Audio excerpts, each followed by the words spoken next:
Hello everyone, I'm Dan Webster. Welcome to MN, YouTube, and MTN's coverage of the 2010 City of Lakes Loppet, here from the urban paradise of Nordic skiing and winter fun, Minneapolis, Minnesota. You know, the Winter Olympics are just around the corner in Vancouver, but everyone knows the place to be is here in Minneapolis on this weekend. Let's get to the action. Saturday's festivities began uptown with the Creative Snow Sculpture Contest sponsored by the Southwest Journal. Novice and professionals spent many hours Saturday morning creating some of the best sculptures seen in years. Their hard work and dedication showed itself evident for all Loppet fans throughout the weekend. Next on the aisle was the Penn Ice Cycle Loppet. Those wishing to risk life and limb took to the ice in wave after wave of providing the audience with some thrilling races. Folks, this is some wild stuff to watch and participate in. Winning his heat was Minneapolis native Justin Becken. Justin says the conditions were perfect for racing. Yeah, not too bad, not too bad. The fingers and toes were a little cold at the beginning, but they kind of warmed up some, so it'll be good. How does it feel trying to make all those tight turns on the ice, then up on the dirt patches and things like that? Yeah, it's tough. It's a little sketchy sometimes. It's tough to trust your tires to dig in, and you never know if they're gonna come out from underneath you. But it's fun and it's pretty exciting. The course is great. You won this particular race. How many times did the foot have to come off the pedal? Never. They never came out the whole time. Yep, left them on the whole time. Following the cyclists was the Chuck and Don's Pet Food Outlet Skijoring Loppet. This is the largest race in the world featuring Nordic skiers and their canine companions. These elite-level combinations of mushers and masters from throughout the world can find themselves reaching speeds of up to 25 miles per hour as they race along this 10-kilometer course. The main thing, of course, when you're racing this fast behind your dog or dogs is to make sure they stay on the course rather than following the videographer on the back of a speeding snowmobile.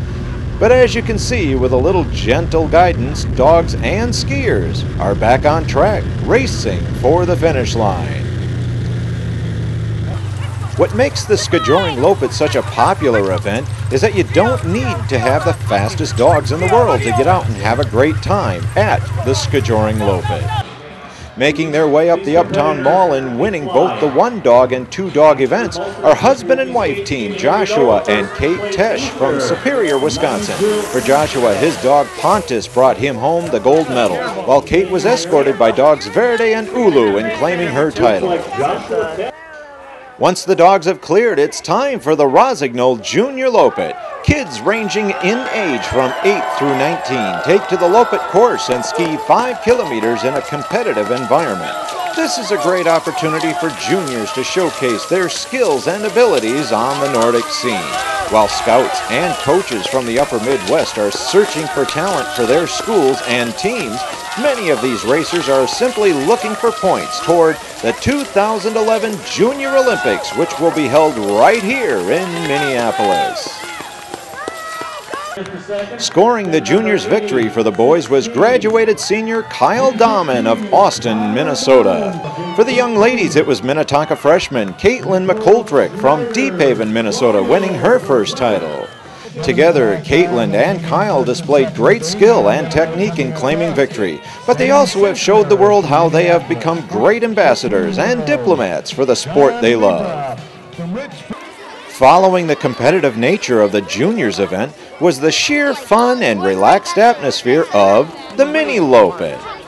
The Sons of Norway proudly present the Minne-Loppet. This event gives elementary-aged kids from all backgrounds the opportunity to learn and enjoy the thrill of Nordic skiing on a wonderful winter's day in Uptown. Each year, the Minne-Loppet nearly doubles in size. It might be because of the free cookies and hot chocolate, or it could be a chance at being interviewed by the voice of the Loppet, John Schmidt. What's your name? Anya. How old are you, Anya? You're 5 years old. Have you done this race before? No. This is your first time. Was it a good one? Yes. Oh, that's great. You like hot chocolate? There's waiting some over there waiting for you, and some cookies too. Thanks.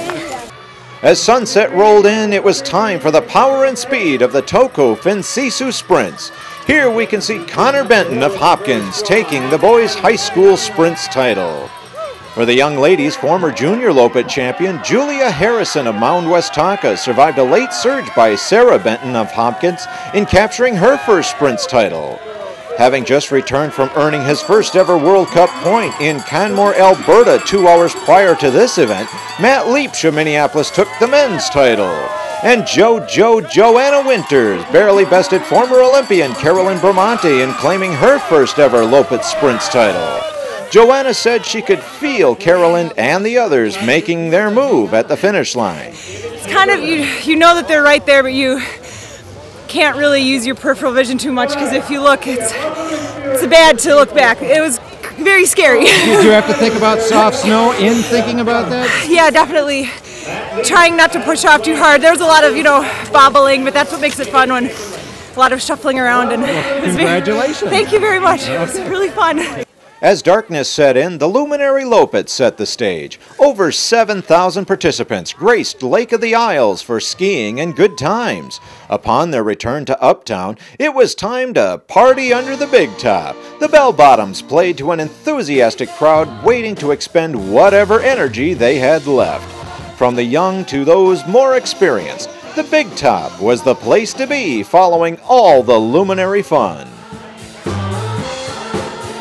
Sunday morning came and the scene shifted to Theodore Wirth Park, the Nordic winter park capital of America. Inside the chalet, participants are preparing for both the REI 10-kilometer tour and the 25-kilometer Huygaards Classic race. Outside, last year's City of Lakes Loppet champion Bjorn Batdorf joins recovering threat Adam Swank, plus Chad Giese and Matt Weir, and a host of others for this day's big event. The City of Lakes Loppet is presented proudly by Subaru, Medica, and the law firm of Dorsey & Whitney.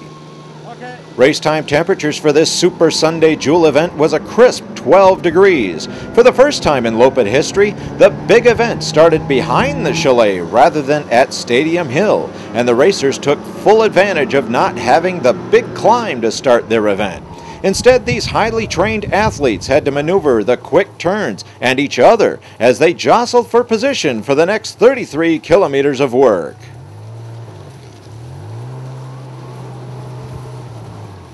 By the time the Loppet racers reached Teardrop Turn, it was basically a two-horse race for the men. Minnesota's Matt Liebsch and Josh Smulin of Colorado were already well ahead of the pack.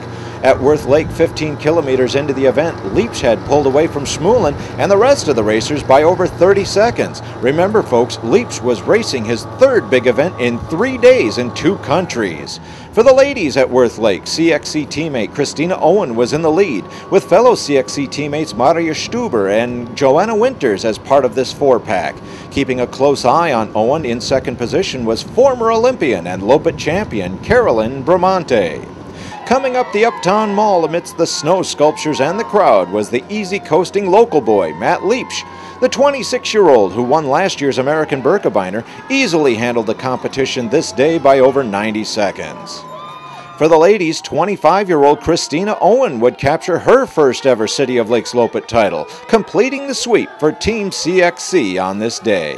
So, at the start, what was going through your mind with all the bodies around you, and how did that change? How did that change as you started breaking away from everyone? I was a little nervous because I thought the start was at 10 o'clock instead of 10:30, so I was all warmed up and ready to go, and then I got a half hour late. Nice job, guys.